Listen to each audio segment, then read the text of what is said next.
और वो friend circle में मिंकू की क्रश भी थी। मिंकू ने ओवर एक्साइटमेंट में पाव उसके बेंच के जगह उसके थोड़े गलत वाले पार्ट पे लग दिया था भाई। हो गया, वो गलत वाले पार्ट का नाम नहीं ले सकता भाई अब मैं। हरासिंग मीजो। तुम is lit. Just take a look at the drip. You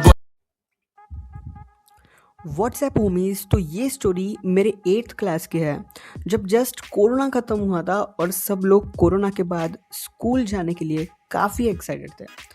okay, सो ये स्टोरी स्टार्ट होने से पहले I will give you some context about me, क्योंकि स्टोरी को समझने के लिए काफ़ी इंपॉर्टेंट है।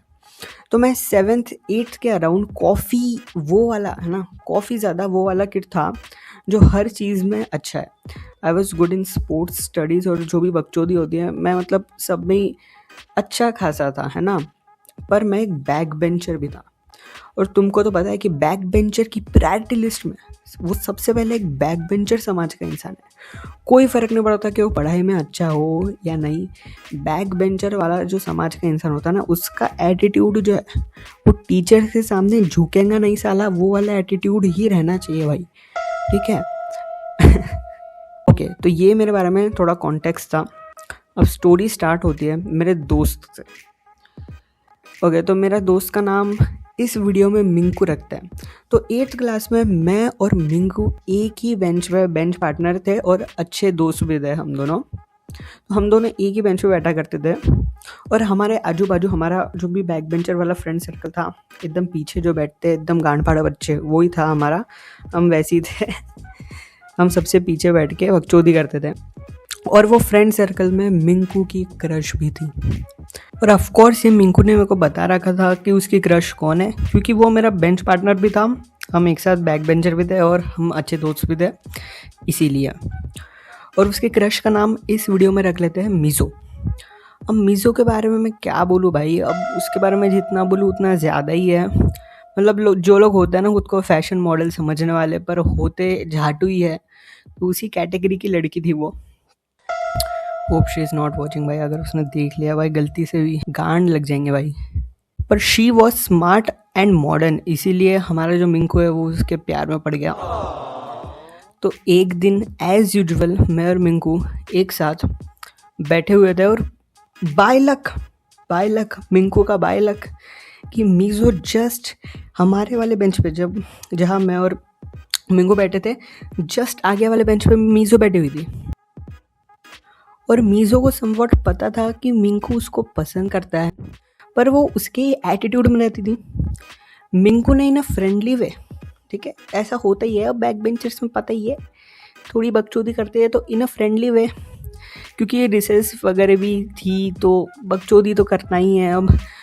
तो मिंकू ने इन अ फ्रेंडली वे क्या किया कि जो मीज़ो का बेंच है वो थोड़ा सा पाव से हिलाया, ऐसे ही टाइम पास करने के लिए, और वो भी चिल थी, तो कोई दिक्कत हमको लगी नहीं।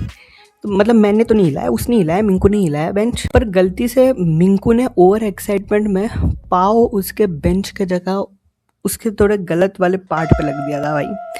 उसका मिंकू का पाव गलत वाले पार्ट, बेंच को हिलाते हिलाते गलती से उसका मिंकू का पाव गलत वाले पार्ट पे लग गया मीज़ो के। वो गलत वाले पार्ट का नाम नहीं ले सकता भाई अब मैं। और मिंकू का ऑकवर्ड मोमेंट पूरा हो गया, और मीज़ो की ड्रेस पूरी पीछे से ख़राब हो गई। उसके बाद भाई मीज़ो का चेहरा भाई साहब बावड़ट हो गई, कतई वो बावड़ट हो गई। उसने अपने पूरी गैंग को बुला लिया भाई, गर्ल गैंग को बुला लिया भाई उसने। हमारी गांड फट गई। उसने बोला भाई, वो गाली देने लग गई भाई मिंकू को, और पूरा जो तमाशा है तमाशा हो गया भाई क्लास में। वो पूरी गर्ल्स की गैंग गाली देने लग गई मिंकू को। पर क्योंकि मैं मिंकू का अच्छा दोस्त था, और हमारी रिस्पॉन्सिबिलिटी बनती है भाई, बैक बेंचर्स की रिस्पॉन्सिबिलिटी बनती है, लड़कों की रिस्पॉन्सिबिलिटी बनती है कि भाई वो अब लड़कों को सपोर्ट करे। और हमारा भाई था, और भाईचारा ऑन टॉप। एलविश यादव भाई के सामने को बोल सकता है क्या? हाँ, तो हमारी गांठ फटी हुई थी, क्योंकि चीज़ ही ऐसी कर दी थी भाई मिंकू ने। और वो जो मीज़ो थी उसकी क्रश, वो थोड़ी टीचर पगलू टाइप थी, तो भाई वो गुस्से में थी, और उसने हमारी क्लास टीचर को जाके मिंकू की कंप्लेंट कर दी भाई। अब हो गया भाई मिंकू का, ख़त्म हो गया उसका, उसने जो भी सपने देखे थे मीज़ो के साथ, भाई का कट गया भाई का एल कट गया, भाई का सब कट गया। लेकिन भाईचारा ऑन टॉप, मैंने और हमारे लड़कों की गैंग ने बिल्कुल साथ नहीं छोड़ा था। अब मैम को जैसे ही पता चला कि ये सब हुआ है, तो हमारी क्लास टीचर जो थी, उसका नाम भी मैं ले नहीं सकता, तो वो भी बहुत भड़काऊ टाइप सी थी। और वो हिंदी की टीचर थी। पता है तुम्हें हिंदी की टीचर होती कैसी है?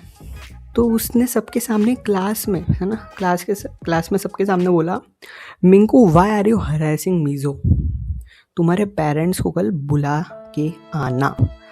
अब मिंकू रोने पे आ गया। तो आपका भाई ज्ञानियों का ज्ञानी महाज्ञानी मैम को डायरेक्ट क्लास के सामने बोला। अब मैं थोड़ा सा वैसी टाइप का इंसान था वो टाइम पे, अभी तो पता नहीं मैं कैसा हूँ, पर वो टाइम पे मैं ऐसी था कि भाई साहब सीधा मुंह पे बोलना है, जो भी हो मुंह पे बोलना है। तो मैंने सबकी क्लास के सामने बोल दिया एकदम एटीट्यूड में, मैम मिंकू की कोई गलती नहीं थी, गलती से उसका पाँव उसके ड्रेस को लग गया, जानबूझ के उसने नहीं किया। अब ये बोलने के बाद मैं तो भाई +1000 हो रहा हो गया मेरा। मैम और मेरे पे भड़क गई मैम, और बोला तुम उसके, मैम ने मेरे को बोला कि तुम उसके वकील हो क्या, तुम्हारी सजेशन मांगी किसने? अब पूरी क्लास मेरे पे हंसने लग गई, मेरे साथ वाले लड़के भी लोग मेरे पे हंसने लग गए भाई कि -1000 हो रहा हो गया भाई का वापस। और तुम्हारे भाई ने सिचुएशन को एकदम अच्छे से संभाल लिया। बाद में मैंने और लड़कों की गैंग ने क्या किया कि हमने एक लड़की को मैनिपुलेट किया जो मीज़ो की दोस्त थी, और उसको कन्विंस किया कि भाई हमारे सपोर्ट में बोल दे, हमारे साथ चल, मैम को बोल दे, और तू तो आई विटनेस है भाई, तू तो इधर ही थी, तेरे को भी दिखा कि उसने गलती से किया भाई, जानबूझ के नहीं किया, तू आई विटनेस है हमारी। तो हम उस लड़की को लेके गए और मैम के सामने हम गए। सॉरी वॉरी कुछ नहीं बोला भाई, सॉरी तो घंटा सॉरी बोलेंगे भाई, हमारी थोड़ा गलती है भाई, हम तो मिंकू के लिए लड़ रहे हैं और मिंकू की भी कोई गलती नहीं थी। सॉरी घंटा बोले, हम घंटा सॉरी बोले, तो सॉरी तो बोला नहीं हमने। लेकिन वो लड़की ने मैम को बोला कि हाँ मैम मैं देख रही थी मैम मिंकू ने जानबूझ के नहीं किया, गलती से हो गया मैम। तो उसके बाद मैम शांत हुई, और मैं क्योंकि ऐसा स्मार्ट टाइप से, थोड़ा होशियार टाइप का लड़का था भाई, अब खुद की तारीफ क्या करूँ है पर मैं था, तो इसीलिए हमारी पूरी जो गैंग थी और मिंकू को छोड़ दिया और मामला सेटल हो गया। पर भाई बात चली गई थी भाई, पेरेंट्स तक लगभग बात चली गई थी। वो मैम फ़ोन भी करने वाली थी, पेरेंट्स को ऐसा सब बोला था उसने, आई डोंट नो। यस, मामला सेटल हो गया बाद में।